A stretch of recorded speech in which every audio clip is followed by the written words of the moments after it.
With the 2025 Anime Awards wrapping up, and it's safe to say the internet is torn with its thoughts, is a slight understatement. But before we dive into each of the categories, I want to remind you that 1, this is my own opinion. You're probably going to disagree. That's okay. And 2, we're talking about anime. This is not world-changing, life-shattering stuff. This is an entertainment form that, at the end of the day, we all love to some degree. It's all just some fun and a way to escape the world for just a moment. Now, with that all said, I am incredibly disappointed with the Crunchyroll Anime Awards. But let's just think a little critically about them just for a moment. They are first and foremost known as the Crunchyroll Anime Awards, and not the Anime Awards, no matter how much they would like to push that sort of thing. And unlike the Video Game Awards, which, while very much being linked to Jeff Keighley, it doesn't have that direct corporate connection. It does have sponsors, but it is still removed directly from a publisher or developer, which is kind of the closest comparison to the Anime Awards with Crunchyroll. This is the Crunchyroll Anime Awards. It's a huge marketing push to legitimize the platform within the anime and entertainment industry, and regardless of what you think about the platform, it is bringing some good. And it is also incredibly important to have a genuine award show for Western fans, to show that anime is held in a higher caliber and to show its importance. And I don't want to diminish this idea. However, it does have a popularity voting system. And on the website, it even states, how does voting work? As in previous years, the Crunchyroll Anime Award includes 2 rounds of voting. Round 1, a panel of judges determines 6 initial nominees in each category. In Round 2, this same panel votes alongside fans to determine the winner in each category. Which, hey, sounds like a pretty normal system. Have a weighted system, which is guided by judges, but this isn't the idea where I take issue. And actually, I think this is a good system, and we'll talk about that in a moment, but what I really have an issue is, how often can I vote? Fans can vote once per day, from the 3rd of April 2025 to the 14th of April 2025. To make it even easier to re-vote, this year you can resubmit your ballot from the previous day with 1 click. Which, hey, let's do a quick breakdown. If I'm doing my math right, and God, I hope I am, because I did get my GCSE in math, that means you can vote about 11 times for any anime, or all of the categories that you've picked out each time. You could choose to mix and match them, but let's be real, most people are going to just click that previous button. This also means, without a public breakdown of how winners are selected, you can't know who's making the call. Which is why any show can be called the, quote, anime of the year for that year's awards, if basing it off this year's and the general thoughts around most of the past years, it's fair to say that fan votes can almost secure a win pushed by just a very passionate fan base, which isn't potentially a bad thing. It's just a popularity vote. Now, comparing this to the Video Game Awards, which has come under some scrutiny and also has its very own issues, but the award show does have a very public-facing Player's Voice Award for the general public's best game.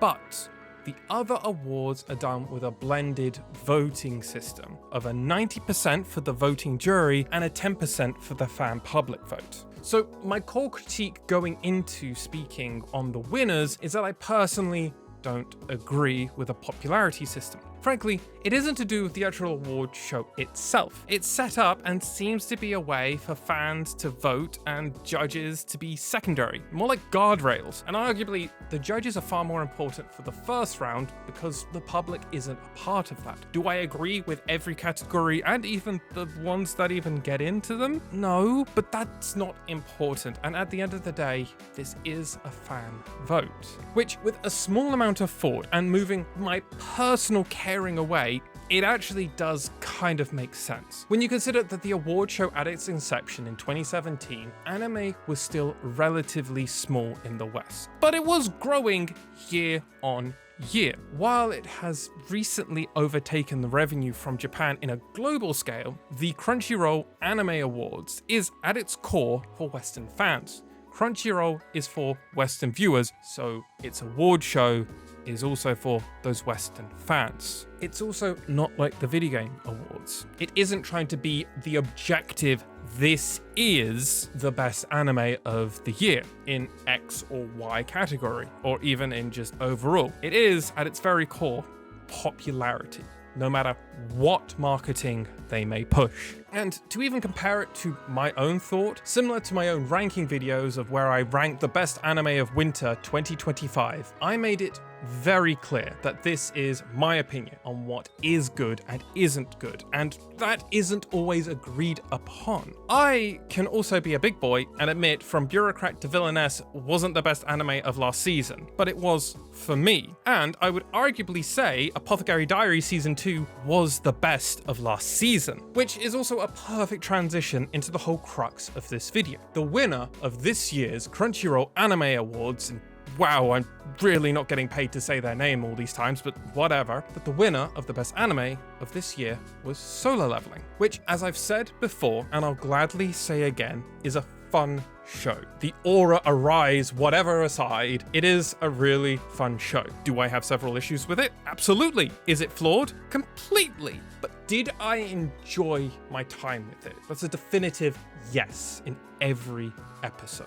So when, to my horror, it wins over Delicious in Dungeons, Apothecary Diary, and in my personal opinion, and I have said very publicly before, one of the best anime of the decade of Frieren Beyond the Journey's End, I very much had to sit back and not have a visceral reaction. I also had to go back and check the voting criteria, as I also wanted to have more information before having a full personal reaction. I don't agree. But then again, this awards isn't trying to be, as I've made it very clear, an objective sense. There are several award bodies in Japan which lean in different directions. Some trying to be far more objective with a judging panel to a complete fan-voted one. Anime has always had an issue with exposure in Western markets, but it has slowly grown into more of an accepted medium over the past 20 years. That doesn't mean it's mainstream. Studio Ghibli is arguably one of the only studios that can put something out and, with the right climate, can win an Oscar. Speaking with people I know in my personal life who are just very much on the fringe of anime. They're aware of it, but that's really it. Ghibli films such as Spirited Away or My Neighbor Totoro are the only ones that are commonly able to be named. However, there are obviously the normal few. Pokemon, Yu-Gi-Oh! And Dragon Ball are some other animes people are able to name, but that's very few and far between. But this comes back to the point.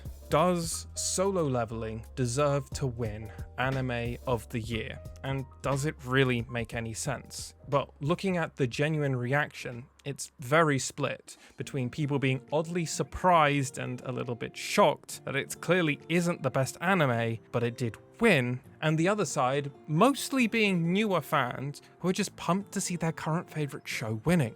It's also fair to say that Season 2 of Solo Leveling will also be playing into people's minds. While I didn't vote this way, it still won, and that's how the history books are gonna go down. Because at the end of the day, it's an award show to celebrate the love of anime for Western fans by a clearly fan-voted system. While I would argue they need to make a more weighted public system. Oh, and remember, it is at the end of the day all used to market Crunchyroll as the place to watch anime. But what did you all think of this year's Anime Awards? Do you agree with the category winners? Personally, Blue Box winning Romance Anime of the Year was frankly the worst, far worse than Solo Leveling winning Anime of the Year. How does Signs of Affection or The Danger in My Heart Season 2 not win? I'm just losing my mind how a mid-sports anime with a whatever romance plot wins, but I'm far more passionate about that genre than what Blue Box was. Yeah. Anyway. With that all said, thank you so much for watching, and I'll see you all very, very soon.